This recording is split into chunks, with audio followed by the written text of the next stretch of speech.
Nadine with DIY Sweets. Today I'm going to show you how to make Tres Leches cupcakes. Tres Leches stands for 3 milks. The first milk is put in the batter and cooked with the cupcake.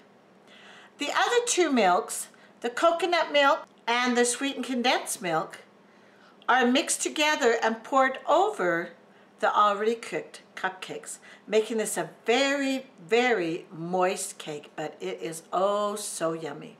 Let's get started making our Tres Leches cupcakes. I already have my oven preheated to 350 degrees. I have also already put the cupcake liners into the muffin tins. I am now ready to start mixing my cupcake batter. The first thing I'm going to do is I'm going to mix my dry ingredients. In this bowl, I have my flour. In this little bowl, I have my baking powder and my salt. I'm just going to dump that into that bowl, and then I'm going to just kind of very lightly mix them together so that the baking powder and the salt is mixed in to the flour. I'm now going to set that aside,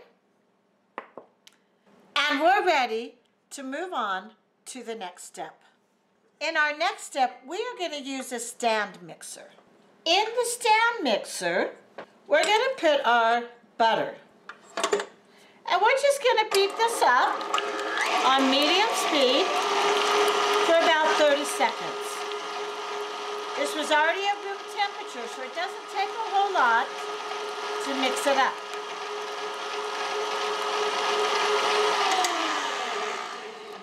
I'm now going to add my sugar just a little bit at a time.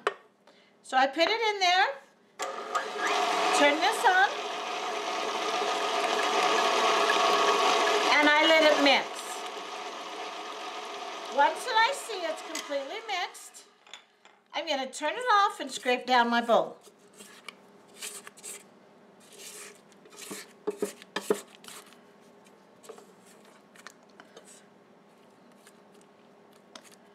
Also want to scrape the excess off the beater. Then going to add some more of my sugar, and I'm going to beat it again. I'm going to continue doing this, putting sugar, stopping, beating it up, stopping it, scraping the bowl, and then adding more sugar until I have all the sugar incorporated into this recipe.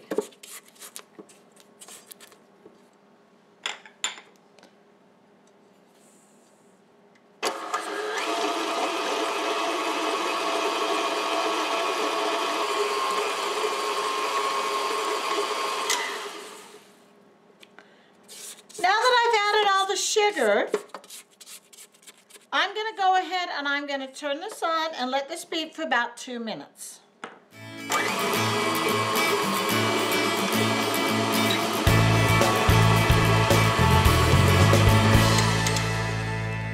I'm going to add the egg whites in now, and I'm going to do it just a little bit at a time. Now, the recipe calls for 5 egg whites. I usually buy the pasteurized egg whites in the store. And with that one, it says that 3 tablespoons is 1 egg white. So I have measured out that much egg white, and I'm just going to dump it in a little bit at a time, as if I were doing 1 egg white at a time.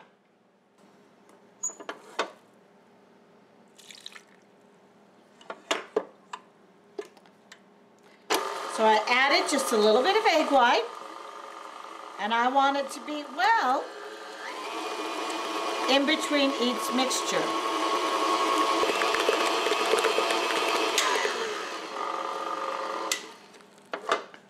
Again, I want to scrape that down. Just have 2 more additions.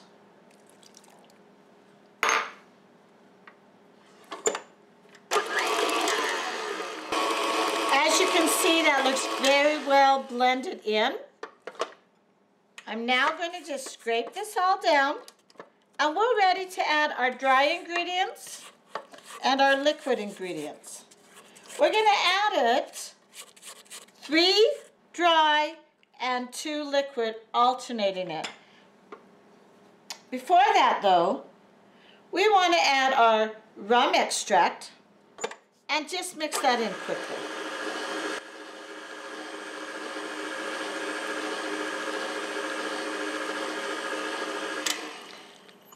Now we're ready to add our dry and liquid ingredients. So I want to just try to dump in what looks like about 1/3.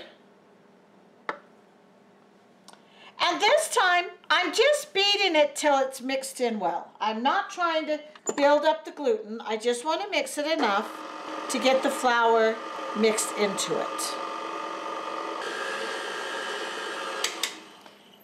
This I want to add in 2 parts. So I want to add about half. Start that on low.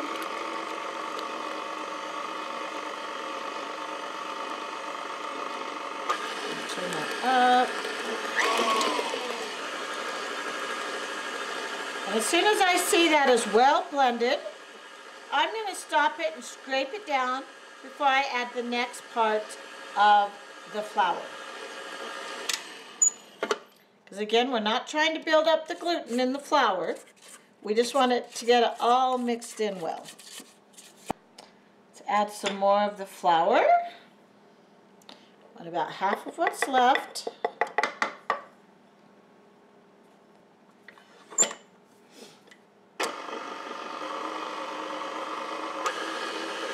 And the rest of the liquid.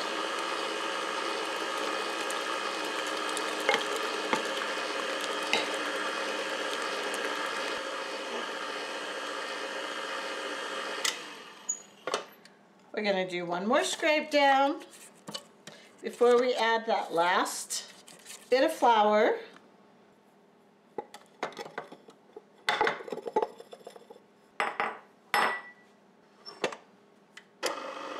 Again, we want on the very lowest speed so we don't get a backwash of the flour. As soon as it's mixed in, we're going to just turn it to low. And there we have it all mixed in. Now I am going to scrape this down again before we add our last ingredient. Last thing we want to add to this is it has some pecans. So I'm just going to open up the bottom and dump those in there. And then all I want to do is stir this till the nuts are mixed in. I don't want to beat it, I just want to stir the nuts in. So I'm going to set this to my stirring speed, and as soon as it looks like it's all very evenly distributed, I'm ready to quit.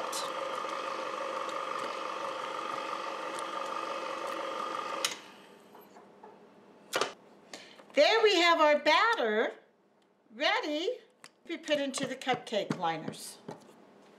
I'm now ready to put the batter into the cupcake liners. I like to use an ice cream scoop to scoop up the batter. All I do is I put it in the bowl and then drop it there. And I want these to be about 2/3 the way full. So I'm making this a pretty good sized scoop.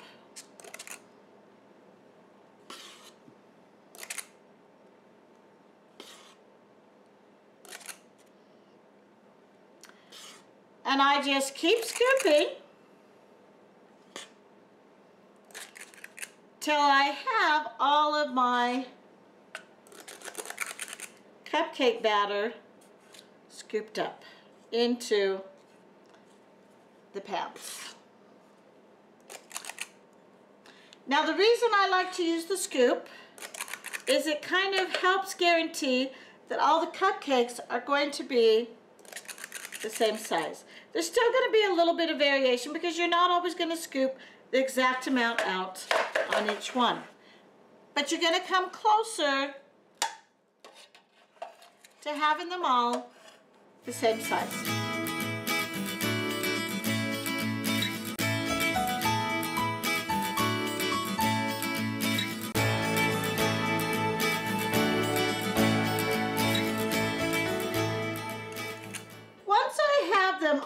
scooped up. I do kind of just take a careful look and see if there's any that look like it could use a little bit more. And then I'll just add a little bit to the ones that might have been not quite enough. We're ready to put these 2 pans into the oven. They're going to cook for about 18 to 20 minutes. At that point, I'm going to check them. And if they're done, I'm going to take them out. And we're going to let them cool just a little bit. We don't want them to cool all the way, because we want them to still be a teeny bit warm when we pour the other stuff on. So I'm going to get these in the oven, and then I'll show you how we make up the milk stuff that we're going to pour on top. To make the mixture that we're going to put on the cupcakes, all we're going to do is take some sweetened condensed milk and some canned coconut milk, and put it in a cup and mix it together. So I want to take my sweetened condensed milk, get it all in there, and then I'm going to take my coconut milk and I'm going to dump it in there, and then I'm just going to use my whisk to mix them together.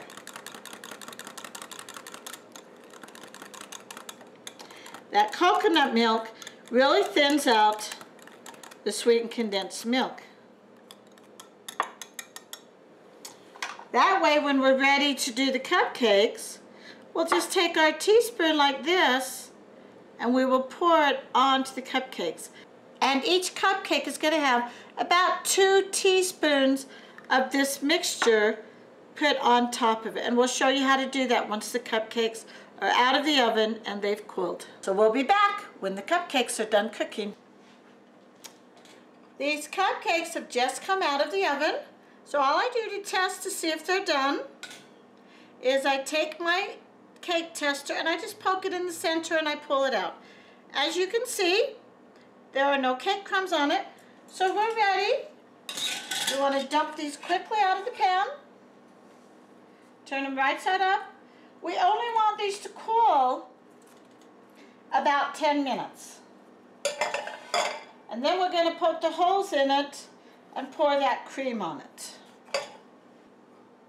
We'll be back in about 10 minutes when these have cooled, and we'll show you how to put the other 2 milks onto the cupcakes. We're ready now to poke the holes into our cupcakes and to put the milk on it. I have moved these cupcakes to a jelly roll pan with a Silpat underneath it, because I want to make sure that if any spills, it goes on the pan and not on my counter. You're now going to get just a regular long ting fork, and you're just going to go like this and poke several holes into each of the cupcakes. By poking the holes, it makes it so that this milk can soak down into the cupcake easier.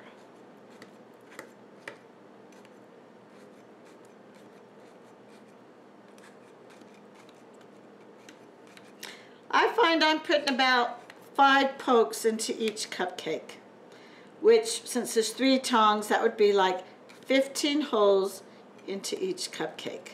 And you can put more, you can put fewer, it's up to you. I just find that pretty much covers the top of the cupcake. And that's all I'm trying to do, is make sure there's holes all over the cupcake. Like that one I put 6 because as I did it, it looked like it needed more.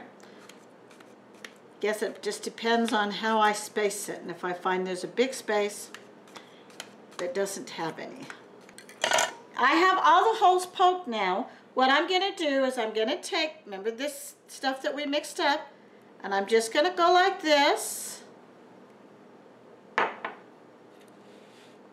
And I want to spoon this over the cupcake.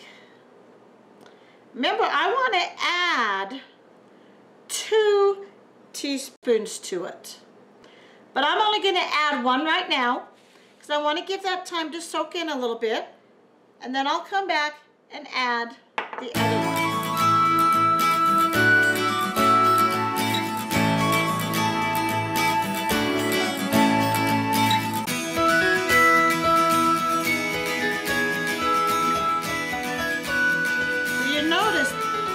This is a very controlled environment where we're trying to make it so it doesn't go over the edge, because we really don't want our wrapper to be sticky. And there may be a little bit that goes over, but that's why we're doing it just 1 teaspoon at a time, so that it's not as likely to go over the edge.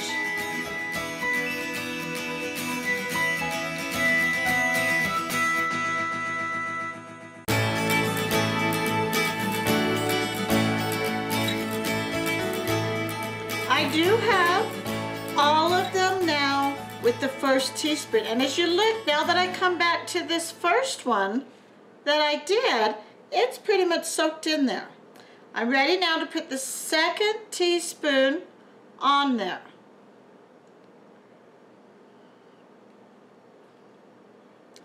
I've put all of the milk onto the cupcake.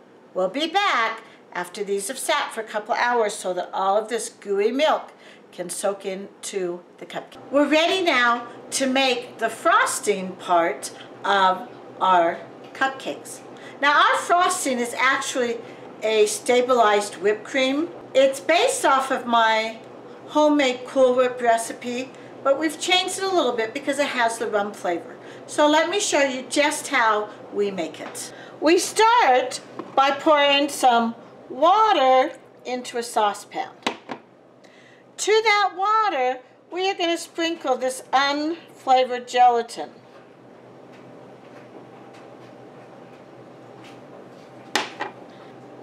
We're going to let this sit for 2 to 3 minutes. We'll be back in 2 to 3 minutes when this is set, and we'll show you what it looks like, and then we'll start dissolving it. Our water and gelatin has now sat for a couple of minutes. We're ready to start dissolving the gelatin. As you see, this looks like one solid glob in there. What we're going to do now is we're going to turn our heat on to a very low temperature. We're going to stir it until it's completely dissolved. We don't see any granules there. Once this is dissolved, we will need to bring this to room temperature, and then we'll be ready to make the whipped cream.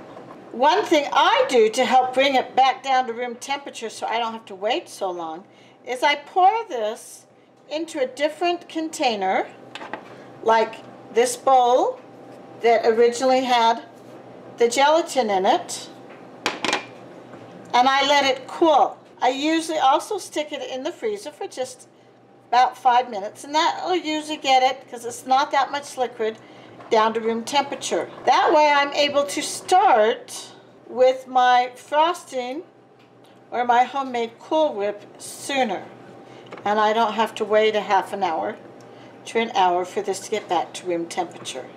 As you can see, this has become very, very clear.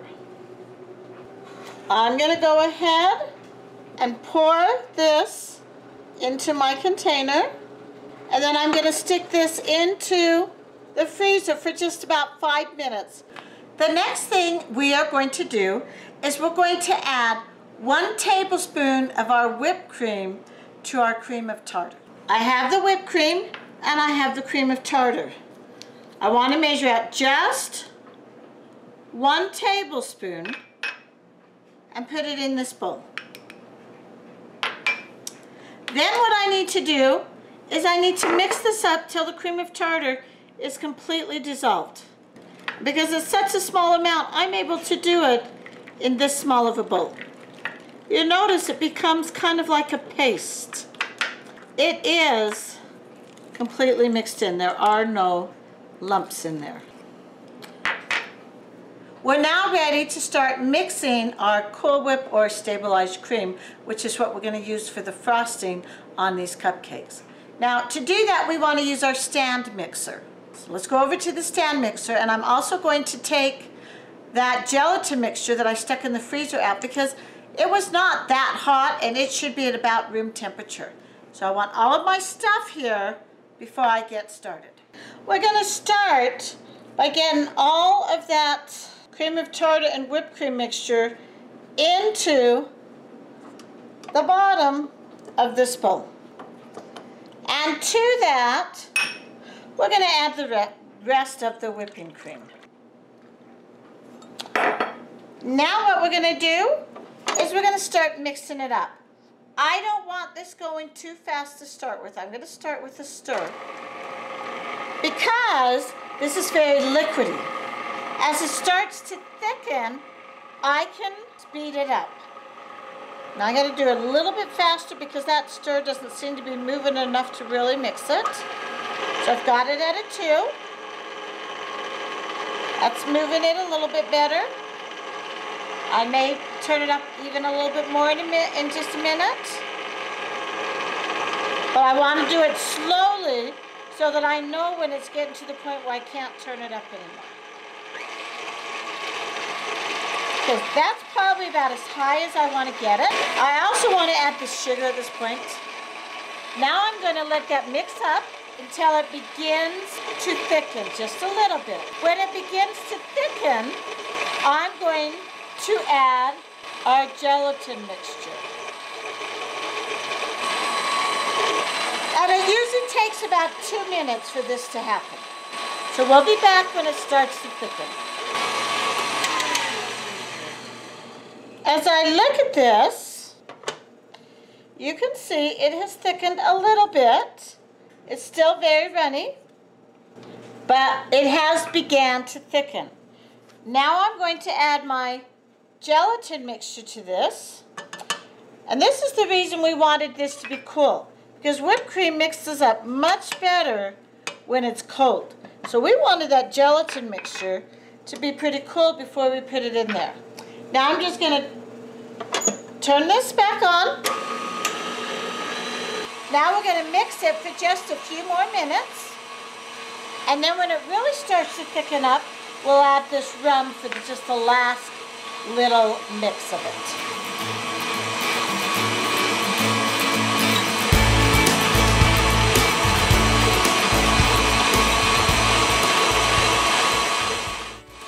You'll notice it's starting to get some thickness to it. So I want to add my rum flavor. And now I'm going to want it to form nice, firm peaks. When it starts forming the peaks, I will know that it is whipped enough and it's ready to be used. I do want to make sure I don't over whip it because I don't want to make butter. Don't think it's done yet, but I want to show you the consistency it's getting at. You'll notice it is starting to get some consistency there. But it's still not forming peaks. So we're just going to keep whipping it until we have some peaks.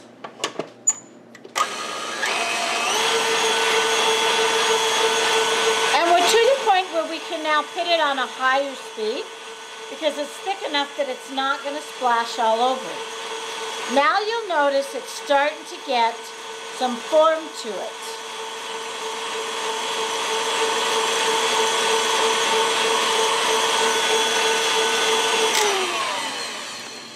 Now when I take it down and I go like this, you see it's nice and firm, and that's exactly what we wanted.